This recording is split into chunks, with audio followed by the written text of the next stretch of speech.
forma es el ácido láctico, ¿ya? Fruto de la fermentación láctica. Es por eso que aquí decimos fermentaciones, la láctica, alcohólica y acética. La alcohólica le interesa a la industria de las bebidas para que se forme alcohol, ¿no? Y la bebida tenga cierto grado alcohólico. La acética a la gente que hace vinagres a partir de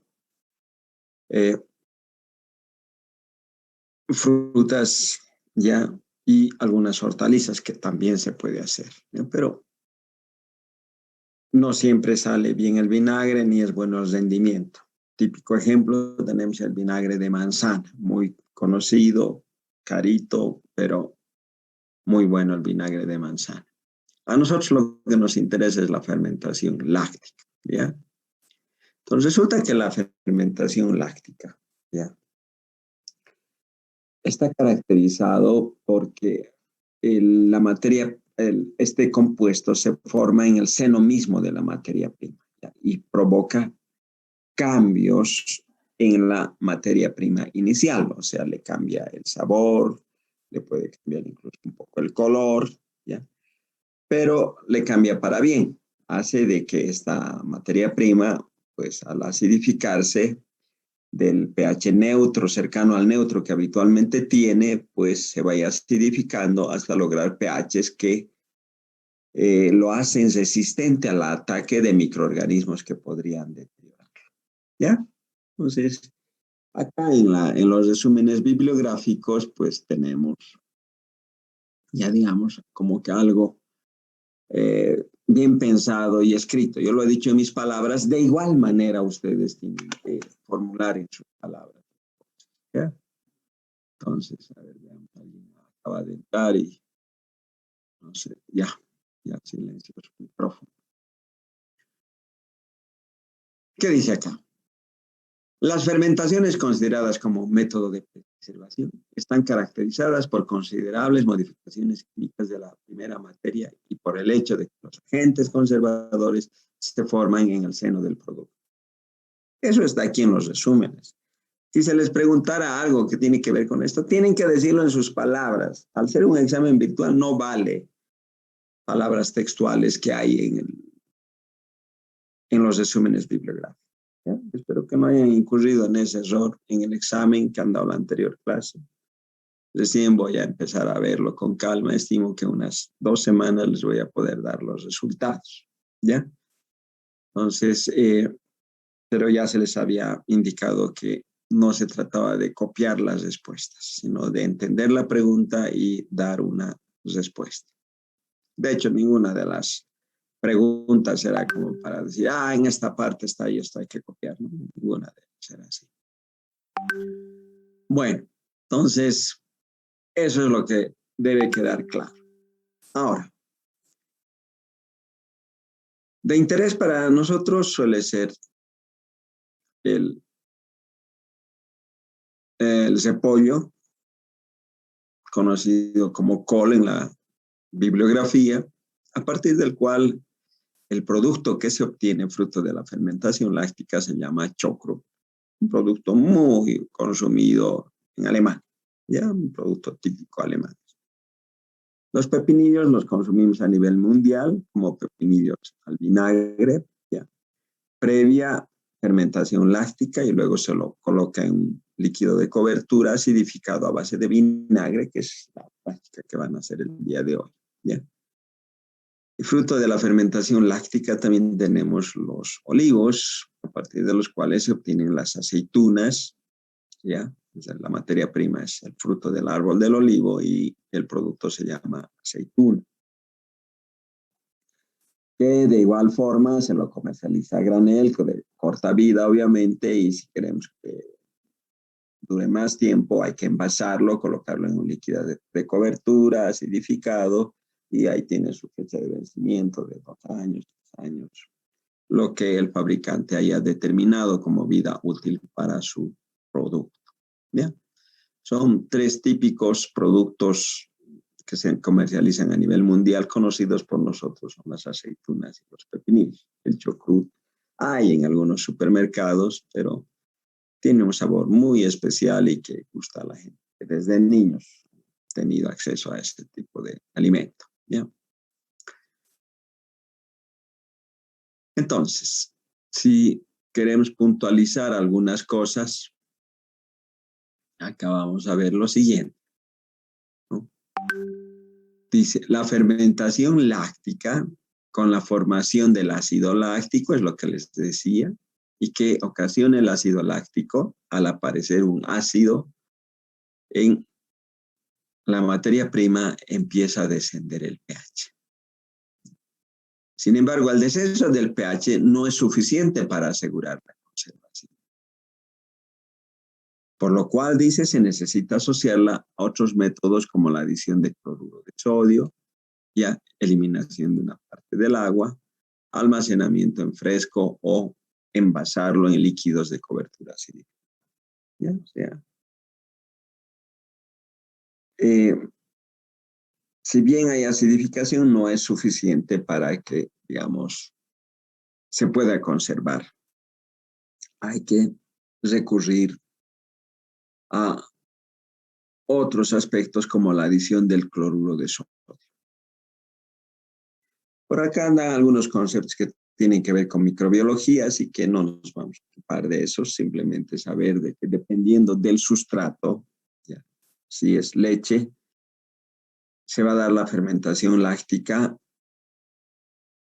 con la intervención de unos tipos de microorganismos específicos de la familia de los lactobacterias.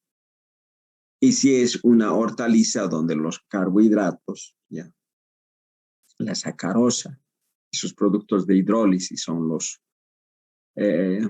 compuestos orgánicos susceptibles a la fermentación, son otro tipo de microorganismos los que se multiplican, pero todos estos finalmente forman el ácido láctico, que es lo que nos interesa para bajar el pH de la materia prima. ¿Ya?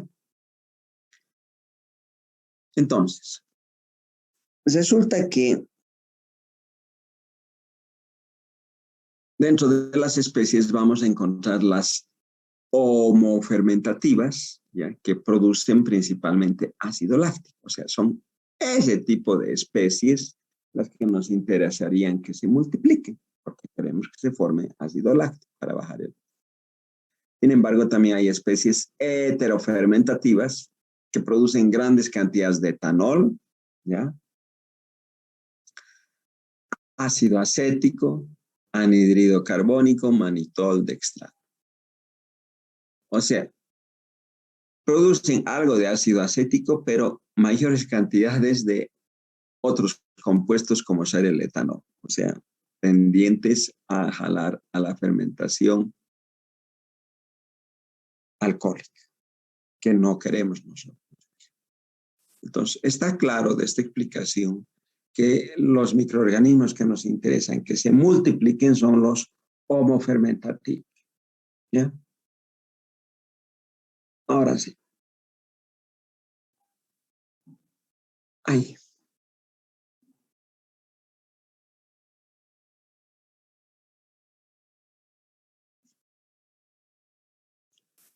Nos dicen que la familia Lactobacteriaceae, ¿ya? ¿Qué pasa?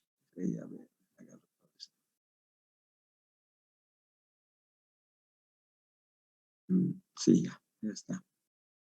O sea, los de esta familia resulta que son exigentes en cuanto al medio de cultivo. ¿Bien? Y presenta esa particular de desarrollarse en una según orden que depende del alimento. Eso es lo que ya les dije. Entonces, mientras que en la leche prolifera primeramente el Streptococcus lactis, luego el Cremoris, luego viene el Lactobacillus casei y por último el Bulgaricus. Son esos. En los productos vegetales, donde la sacarosa y sus productos de hidrólisis son los carbohidratos, que son a partir de los cuales se va a formar el ácido láctico, la sucesión es otra, vean. Empieza por el Lecnostos mesentoroides, luego viene el Lactobacillus brevis y el Lactobacillus plantarum. El plantarum es el específico formador de ácido láctico, ¿ya? Y eventualmente también hay desarrollo del Pediococcus cerevisiae, ¿ya?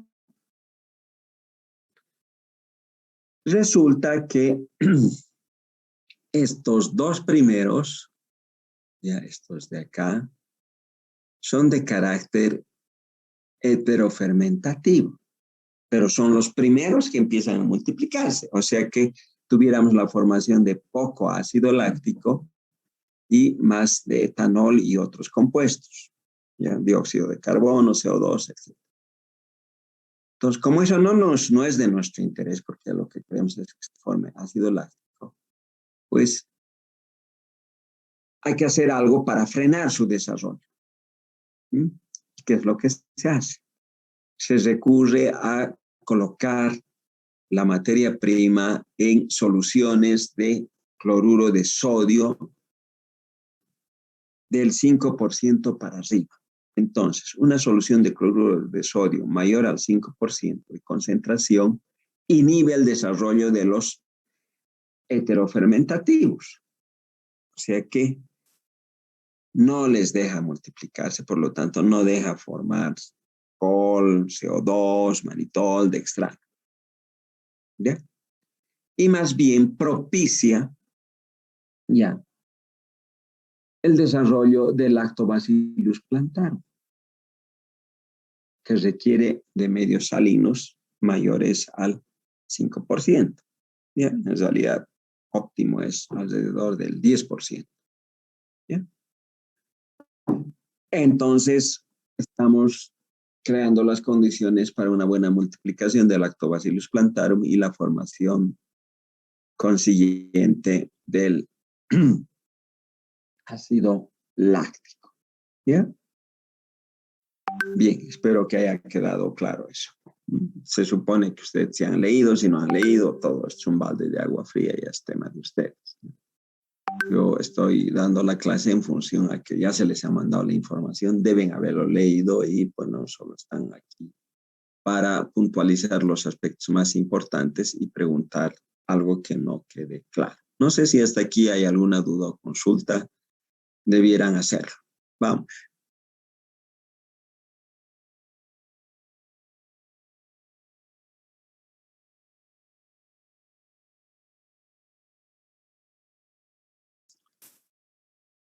Bueno, parece que o todo está claro o nada está claro, como el silencio no sabemos qué puede ser. Esta sucesión de especies se observa tanto en la formación, en la fermentación del chocrut, o sea, del repollo, como en la de los pepinillos. Resulta que bastan débiles cambios ya en el curso de la fermentación para modificar el ritmo de la acción de las diversas especies. Por eso no es tan fácil meterse con procesos de fermentación, porque alguito queda modificado y ya empiezan a formarse otro tipo de compuestos y se van a obtener otro tipo de sabores y dificultades, ¿ya? Y lo cual motiva, dice, defectos en el producto final.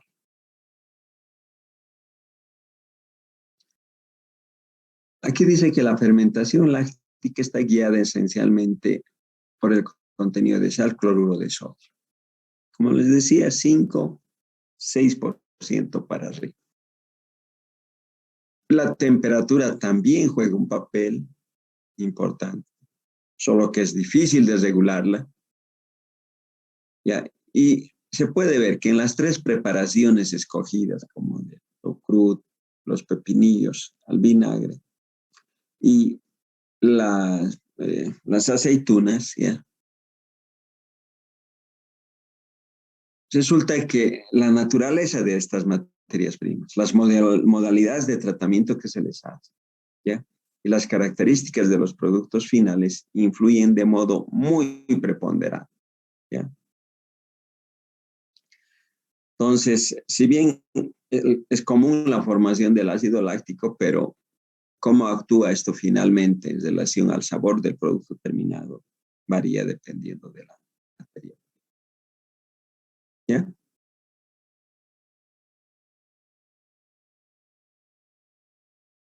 Este cuadrito es interesante.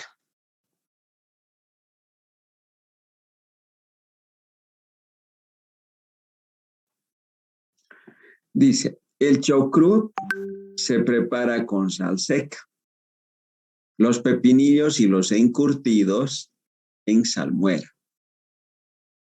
o sea, en una solución de sal, como, y las aceitunas de ambas formas. Simplemente con sal seca se puede hacer o también con una salmuera. ¿Ya? Hay esas opciones. Hay algo importante para las aceitunas. Sean verdes o negras, deben sufrir un tratamiento que elimine su amargor. La fermentación láctica es anaerobia, o sea que en un ambiente anaerobio se desarrolla. Sin embargo, las aceitunas negras solo adquieren su color negro cuando se los deja airearse, o sea, se los deja oxidarse y se vuelven ese color negro algo intenso. ¿Ya? Y aquí nos hablan de los contenidos finales en sal, ácido láctico y pH de estas tres preparaciones. Vean cómo el chucrut tiene una concentración de sal al final de 2 a 2,5%, que es lo que le agrada al paladar. La concentración de ácido láctico es de 1,6 a 1,100. Y estos niveles de ácido láctico hacen que el pH baje de 3,5 a 4. O sea que la materia prima ya está con un pH por debajo de 4,5. Y por lo tanto, estos repollos, que normalmente son ralladitos, como cuando rayan a la lechuga, unas lonjitas, cuando sirven en algún restaurante o en la casa, esos se los puede envasar como una masa semisólida a un recipiente, un frasco de vidrio, sin necesidad de agregarle ningún líquido de cobertura, porque su pH ya está por debajo de 4,5. Solo hay que darle el tratamiento térmico, ¿ya? Que evidentemente va a ser más largo que en hortalizas en escabeche o frutas en almíbar. Ya, más largo, porque la conducción de calor se realiza por conducción y no así en forma mixta por convección y conducción cuando hay líquido en el producto. Esto al ser una masa semisólida, o sea, que se mete en el frasco de vidrio o en el envase de hojalata, pues la transmisión de calor es netamente por conducción y esto es mucho más lento. Por lo tanto, los tiempos de tratamiento térmico serán más largos. ¿Ya? Ahora, ¿qué pasa con los encurtidos y los pepinillos? Si cambiamos esto de color, vemos que la sal es mayor a la habitual para el paladar, por eso se los siente saladitos. Dado el caso, incluso hay que desalarles, quitarles parte de la sal. La formación de ácido láctico ha sido menos de 1 a 1,2% y ese mismo hecho hace de que el pH solo esté entre 4 a 5.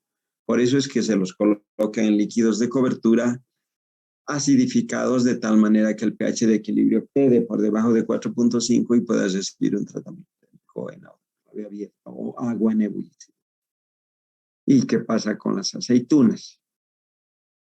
Todavía quedan más saladas de 5 a 7%, menos ácido láctico 0,8 a 1, de tal manera que el pH suele estar de 4 a 7. O sea que estos siempre se envasan en líquidos de cobertura acidificados.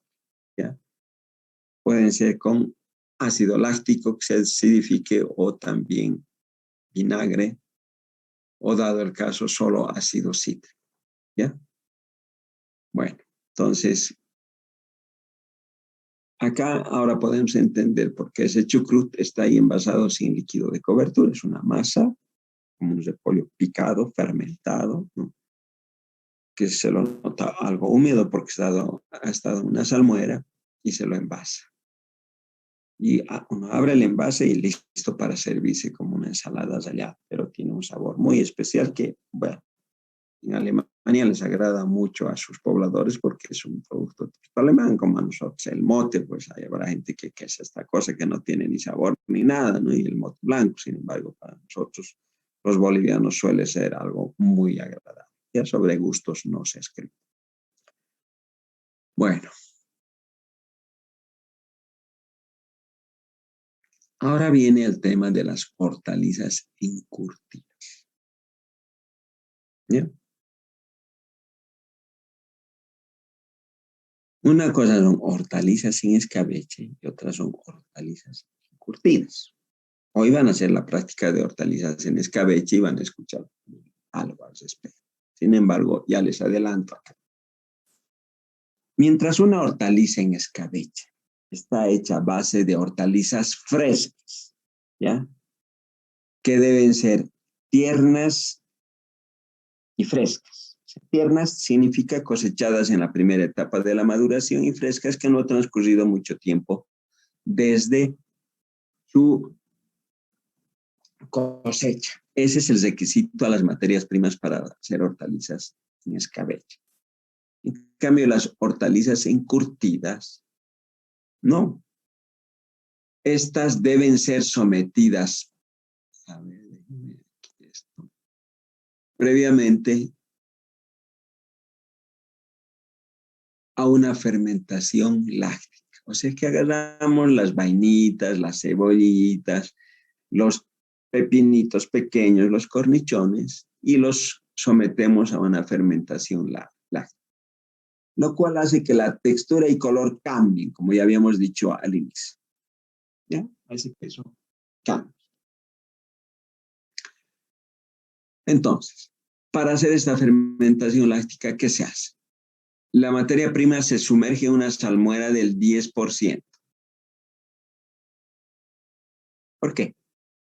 Porque la hortaliza tiene abundante agua, 85% de agua, y la salmuera tiene agua y sal.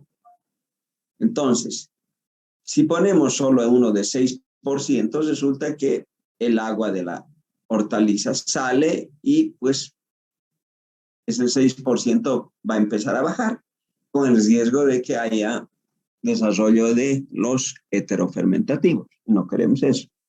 Entonces, dosificamos una salmuera mayor del 10% para que mientras extrae el agua que tiene la hortaliza, va bajando la concentración, pero nunca va a bajar por debajo del 5%, 6%, ¿ya?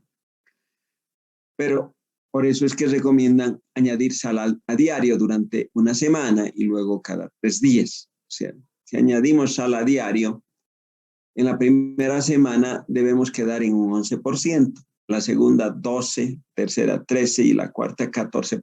O sea, ir subiendo gradualmente la concentración de sal. Y las 2 últimas semanas hasta un 2%, de tal manera que vamos a llegar al 18%. Aquí nos dicen que la fermentación se lleva a cabo de 4 a 6 semanas, un mes a un mes y medio. Y ahora está explicando lo que acabo de decir. La concentración de la sal aumenta durante las primeras 4 semanas el 1%, de a poco. Y alguien dirá, ¿y por qué no le metemos de una vez a uno de 18%? No, la presión osmótica sería tal que haría estallar la piel de las hortalizas, pues arruinando su apariencia. ¿Ya? Ya cuando se llega al 14% recién, las 2 últimas semanas 2%, hasta quedar con el 18%, que es a la concentración de sal donde la materia prima, sea el pepinillo, la vainita, las cebollitas, las zanahorias, pueden conservarse hasta un año en esa solución sin mayor problema, esperando su uso, ¿ya? Para hacer un producto terminado, que puede ser una zanahoria encurtida, ¿ya? En realidad, a través de un proceso de encurtido, hemos hecho que se vuelva resistente al ataque de microorganismos, más el 18% de sal. Pero con esa concentración de sal nadie puede consumir, es excesivamente sal. Estaríamos escupiendo el producto. Entonces, solo es para fines de conservación de la materia prima, esperando a que se le dé uso en algún producto terminado. Aquí dice, puede conservarse hasta un año, siempre y cuando se lo almacene en lugar fresco. ¿no? Y debemos controlar periódicamente la concentración de sal y revolver la mezcla. Ahí nos dicen que de esa forma se fermentan los pepinillos, cebollas, col, coliflor, habichuelas, etc.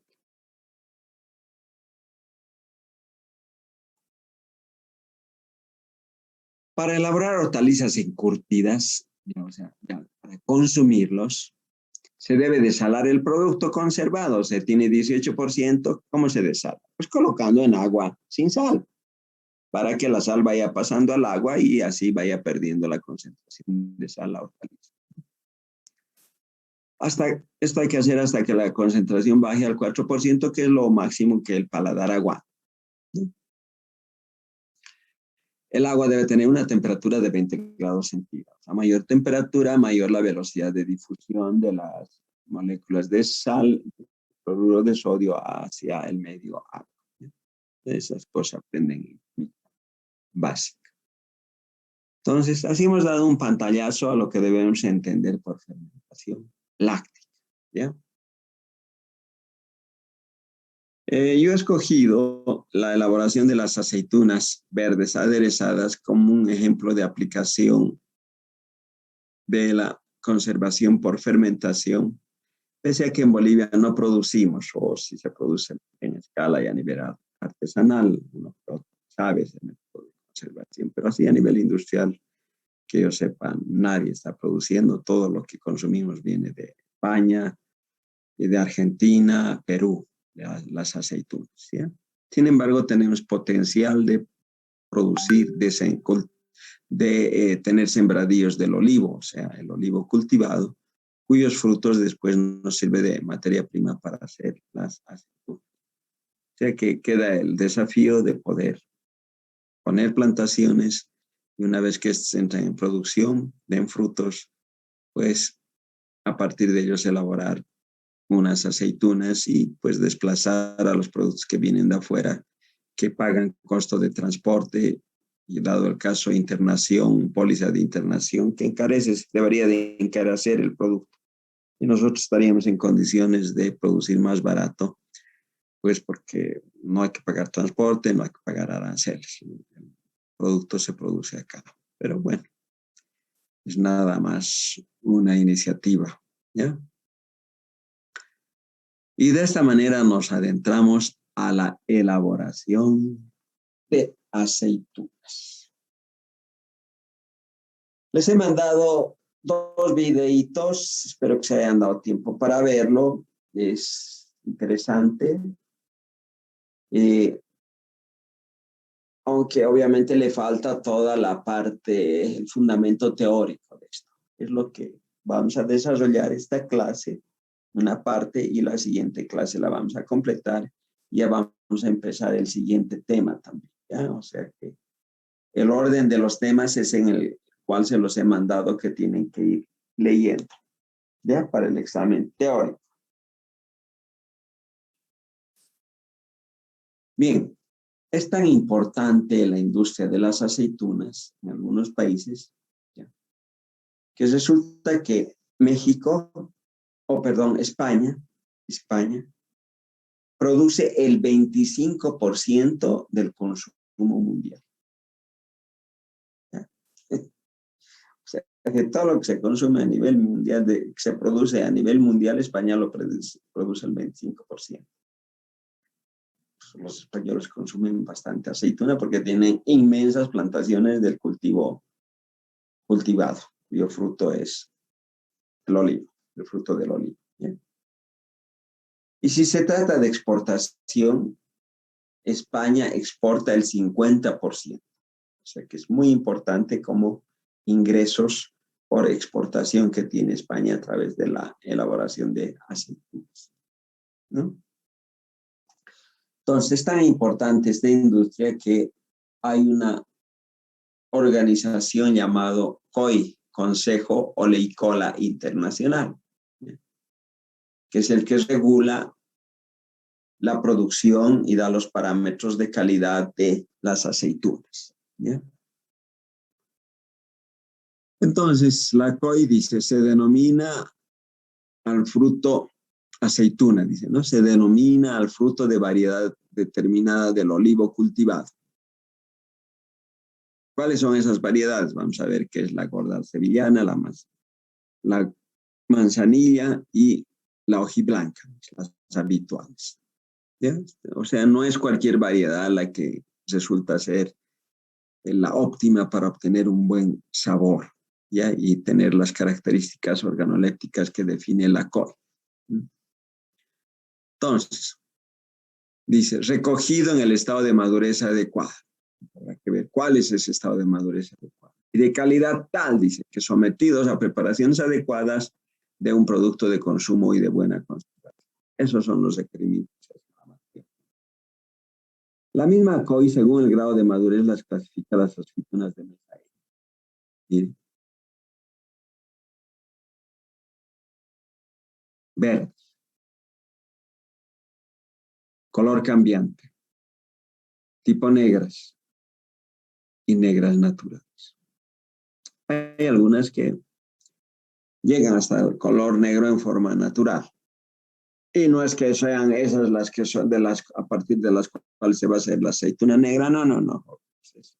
Usted lo deja dentro en el árbol y esto algún rato se pone negro, pero no es esa la materia prima para hacer las aceitunas negras.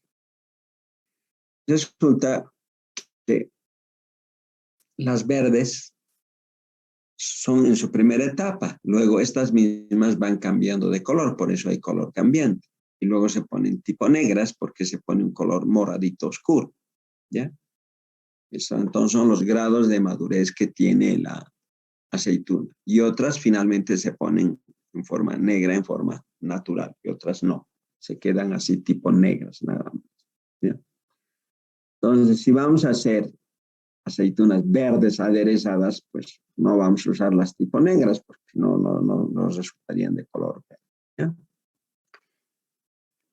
Las tipo negras hemos de usar para hacer la aceituna negra, que luego lo hacemos oxidar para que el negro se intensifique más en su tonalidad, fruto de la oxidación de sus compuestos, porque se accionan con el oxígeno del aire. Como ven, toda la información está enlazada la una con la otra. Miren, según la COI dice, las aceitunas verdes aderezadas en salmuera son aquellas tratadas con lejía alcalina, que no es otra cosa que soluciones de hidróxido de sodio, y acondicionadas posteriormente en salmuera, en la que experimentan una fermentación láctea. ¿Bien? ¿Para qué se trata con lejía alcalina? Habíamos dicho que son amargas, justamente es para quitarle el amargor. ¿Ya?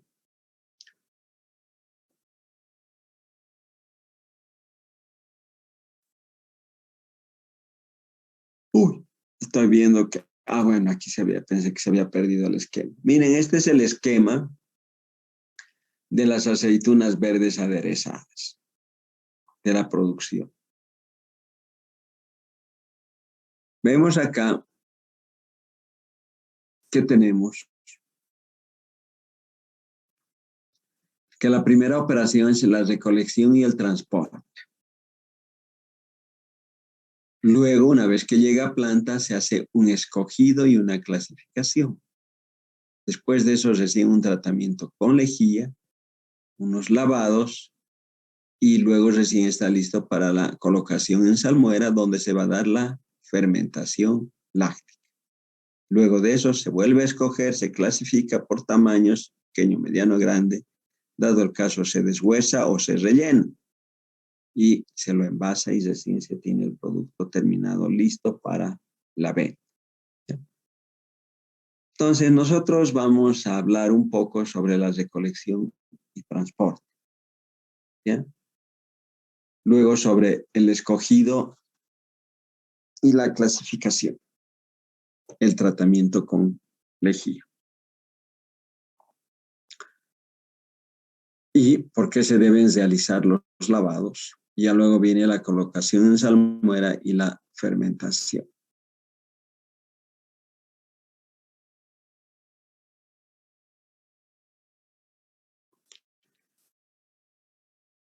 Aquí hace una breve descripción, ¿no?, del diagrama de flujo. Dice, según este procedimiento, los frutos color verde a verde amarillento, una vez que los recolectados, se transportan a la planta de aderezo, después de ser escogidos y parcialmente clasificados. Bien, a nosotros inicialmente nos interesan las variedades de mesa. ¿Cuáles habían sido las variedades de mesa?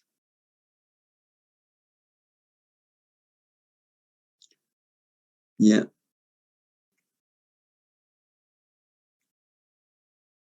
Y en función a qué se escogen las variedades de mesa. Ya. Las son adecuadas para hacer las aceitunas. Hay que tener en cuenta algunos factores como estos. La planta debe tener adecuados caracteres agronómicos. ¿Qué significa eso? El olivo que se vaya a cultivar, ya, pues permita que se pueda colocar la mayor cantidad de plantas por hectárea, ¿ya? Y que cada planta dé la mayor cantidad posible de frutos. Eso es lo que interesa. Uno tiene una parcela de una hectárea y dice, bueno, quiero poner aquí, qué sé yo, 100 plantas de olivo. Mejor si se puede colocar 120, entonces habrá 120 que van a dar frutos. Y mejor si cada uno de los 120 da la mayor cantidad posible de frutos, ¿ya? Entonces, esas son las características agronómicas que debería de tener las variedades de mesa adecuadas, ¿ya? Que se deje plantar la mayor cantidad posible de plantas por hectárea y que cada planta dé la mayor cantidad de frutos.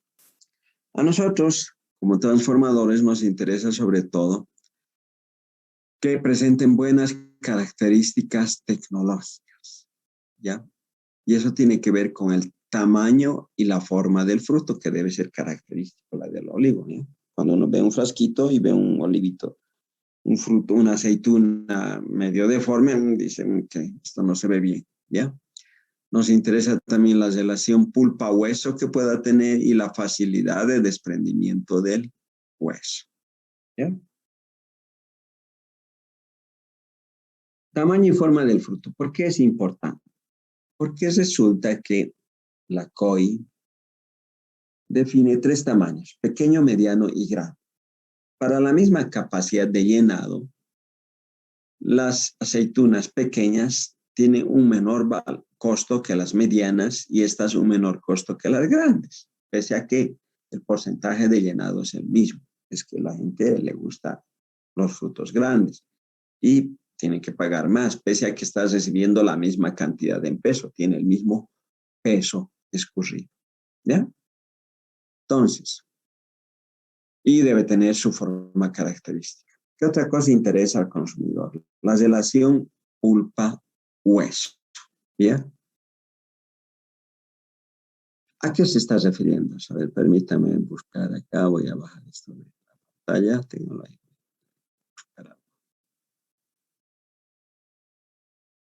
Uy, no, tengo que todavía borrar esto, sacar y decir. ¿Dónde?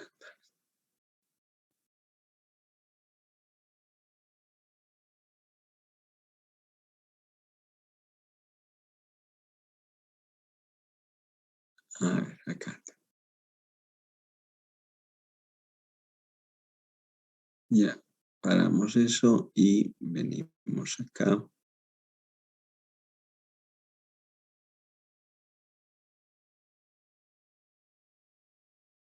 Ahí tenemos. Características tecnológicas del fruto, relación pulpa-hueso. ¿A qué se está refiriendo? A lo siguiente. Y que ya no quiere darme mi puntero. Se amotina el rato.